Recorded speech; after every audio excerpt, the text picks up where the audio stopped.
केशरिया हिंदू बाहिनी जिला कमिटीर नूतन कर्मकर्ता नाम घोषणा एवं पुष्पगुच्छ देई संबर्धना कले केशरिया हिंदू बाहिनीर प्रतिष्ठाता दिलीप कुमार दास।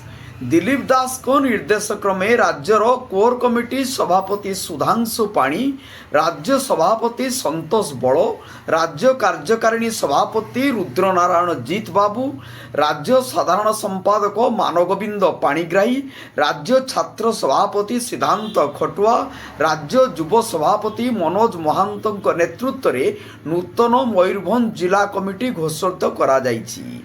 जिला सभापति शांतनु दास, जिला साधारण संपादक सुजय पंडा, जिला प्रभारी चित्तरंजन दत्त, जिला संपादक राधा विनोद घोष, जिला मीडिया प्रभारी देवकुमार नाथ, जिला महिला सभापति इंदुमती मोहांती, जिला सभापति सस्मिता बेहरा, जिला संपादक अमृता सिंह, जिला सभापति चेतन धड़, जिला उपसभापति हिमांशु बेहरा, छात्र सभापति अनु बेहरा, जिला कमिटी सदस्य केशरिया हिंदू बाहिनीर शताधिक कर्मी ए कार्यक्रम रे जोग देइथिले। नूतन कर्मकर्ता को केशरिया हिंदू बाहिनी प्रतिष्ठाता दिलीप कुमार दास पुष्पगुच्छ देई संबर्धना करिसंती एवं मयूरभंज जिलार प्रत्येक रास्ता कड़े माँ पाई गछटिए लगांतु समस्त को निर्देश देइछंती एवं गोमाता को किपरि कंसाई ठारू सुरक्षा पाइबो ता परे आलोचना करिथिले।